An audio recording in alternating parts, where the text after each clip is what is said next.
حضرت مختار رضی اللہ تعالی عنہ کے بارے میں مختلف روایات ہیں۔ حضرت مختار کی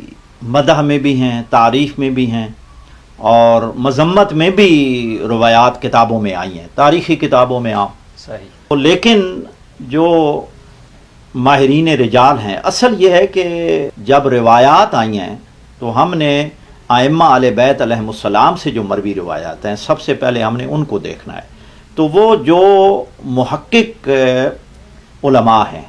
اور ان کے علاوہ یعنی مراجع اعظام ہیں رحمہم اللہ، ان کی رائے یہ ہے کہ حضرت مختار بن عبید ثقفی رضی اللہ تعالی عنہ کے جو مذمت میں آئی ہیں روایات، وہ تمام کی تمام ضعیف ہیں اور وہ گھڑی گئی ہیں، بنائی گئی ہیں ایسی روایات، کیونکہ حضرت مختار کو مطعون کرنے کی انتہائی کوشش کی گئی ہے۔ آپ اندازہ لگائیں کہ اموی دور کا، اور اموی دور کے بعد عباسی دور آیا، اور انہوں نے بھی حضرت مختار کے حوالے سے یعنی سب کے منفی پہلو تھے، منفی ان کی فکر تھی کہ حضرت مختار کی مذمت میں روایات بنائی گئی ہیں۔ لیکن جو شیعہ موقف، صحیح جو موقف ہے، مثلا ایت اللہ خوئی، کیونکہ وہ رجال کے ماہر ہیں اور روایت اور حدیث کو پرکھنے میں اپنی مثال آپ تھے، انہوں نے معجم و رجال الحدیث تقریباً 37 جلدوں میں لکھی۔ تو اسی طرح ایت اللہ موسنی ان کے شاگرد ہیں، وہ بھی رجال کے ماہر ہیں۔ اب ہم دیکھتے ہیں کہ جو صحیح روایات ہیں یعنی جن کا موقف رجالی ہے، ان کا نظریہ کیا ہے۔ یہ میرے سامنے رجال کی جو روایات آئی ہیں، یہ رجال کشی ہے، اور رجال کشی کے بارے میں ہمارے علماء کا یہ نظریہ ہے بالاتفاق کہ فیہ اغلاط کثیرہ، کہ اس میں یعنی بہت ساری اغلاط ہیں، یعنی روایات بھی بعض کی سند صحیح نہیں ہے اور کچھ یعنی تسامحات ہوئے ہیں، لیکن فی نفس ہی علامہ کشی مستند ہیں۔ تو اصل ماخذ یہ ہے، انہوں نے تقریباً 115 صفحے پہ ذکر کیا ہے حضرت مختار کا، المختار ابن ابی عبیدہ کا۔ سب سے پہلے جو یہ روایت لائے ہیں وہ یہ ہے، حمد آوائے قال حدثنی یعقوب عن ابن ابی عمیر عن ہشام ابن المثنى عن صدیر عن ابی جعفر علیہ السلام قال لا تسب المختار فإنه قتل قتلتنا وطلب بثارنا وزوج اراملنا وقسم فينا المال على الاسرہ۔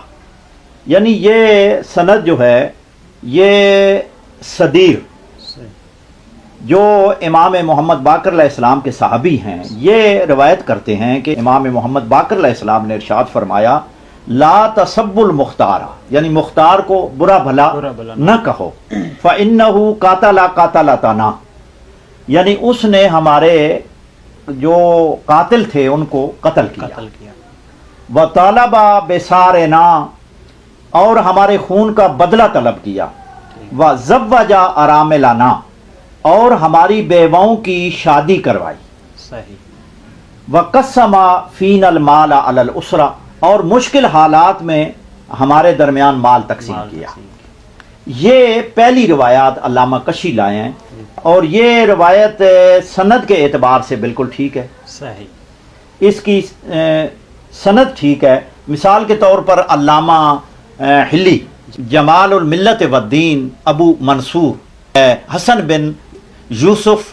بن علی بن مطہر، علامہ حلی نے اپنے رجال کی کتاب میں جو اس روایت کے بارے میں لکھا ہے، یہ انہوں نے 2 قسمیں کی ہیں۔ یہ ہے خلاصۃ الاقوال فی معرفت الرجال، علامہ حلی رحمۃ اللہ علیہ کی ہے۔ تو یہ انہوں نے ذکر کیا ہے، اس میں صفحہ 82 ہے جی۔ یہ انہوں نے 2 قسمیں بنائی ہیں اس کتاب میں، اور جو القسم الاول ہے اس میں ان روات کا تذکرہ کیا ہے کہ جو قابل وثوق ہیں، ثقہ ہے، اور اس میں 27 فصلیں ہیں۔ جو دوسری قسم بنائی القسم الثانی، اس میں ضعفاء کا تذکرہ ہے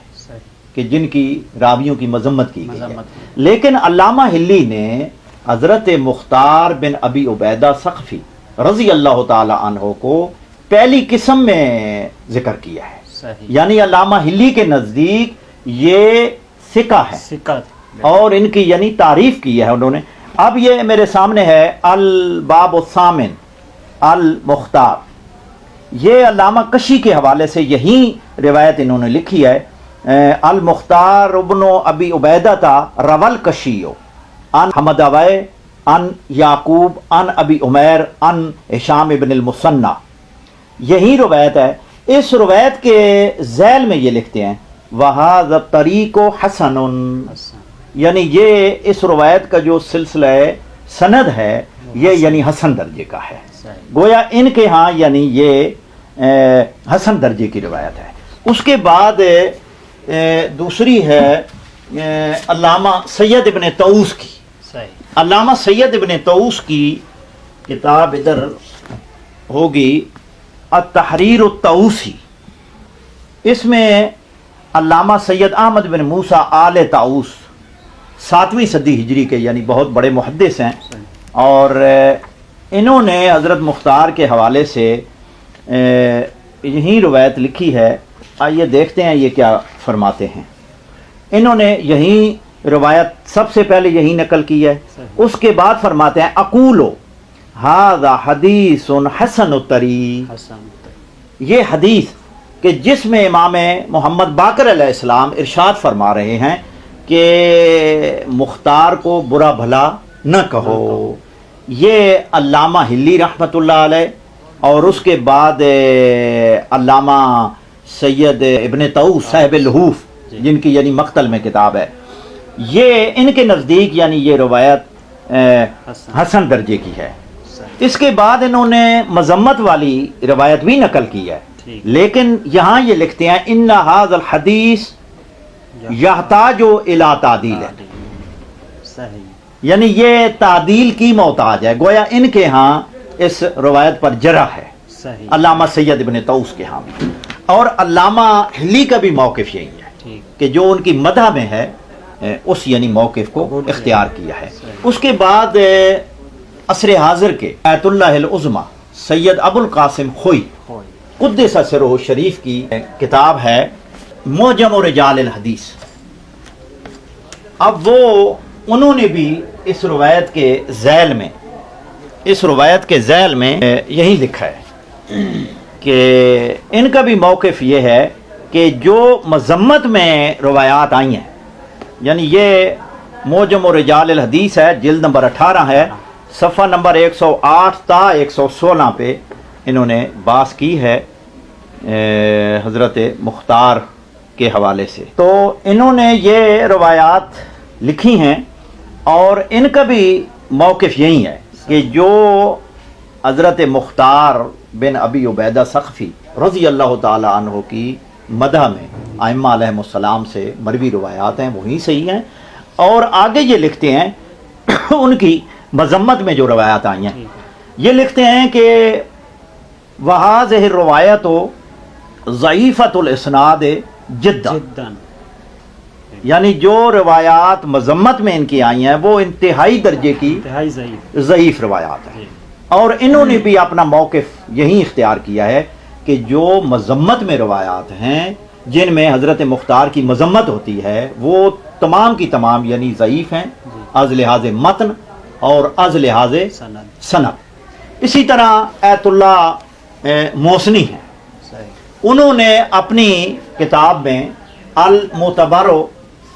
من بحار الانوار اس میں وہ روایت لائے ہیں حضرت مختار کی جو مذمت میں ہے، ایک روایت لائے ہیں کیونکہ انہوں نے پہلے یہ لکھی تھی. اس کے بعد انہوں نے معجم الاحادیث المعتبرہ لکھی ہے بعد میں. تو بعد میں جب حضرت مختار کی مذمت میں وہ جو روایت لائے ہیں نیچے اس پر یعنی جرح کیا انہوں نے کہ یہ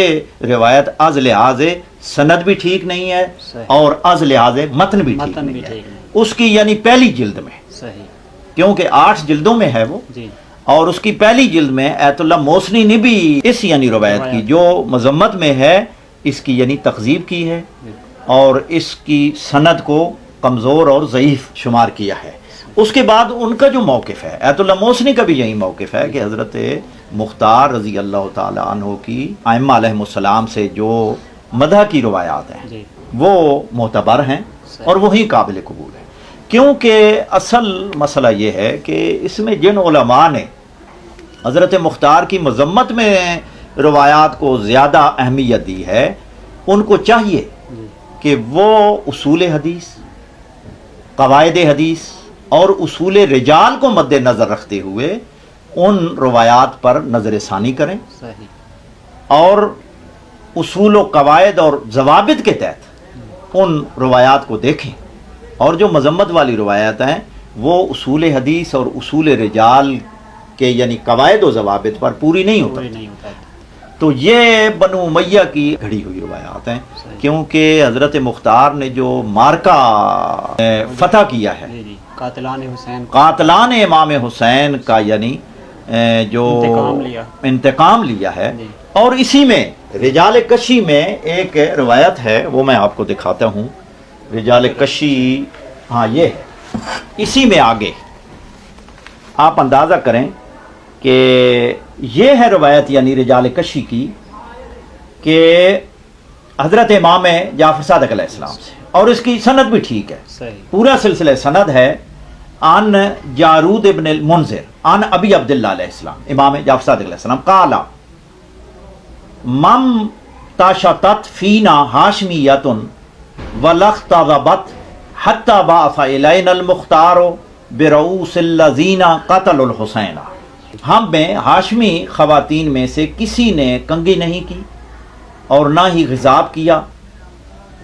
حتی بعث الینا المختار برؤوس الذین قتلوا الحسین، حتیٰ کہ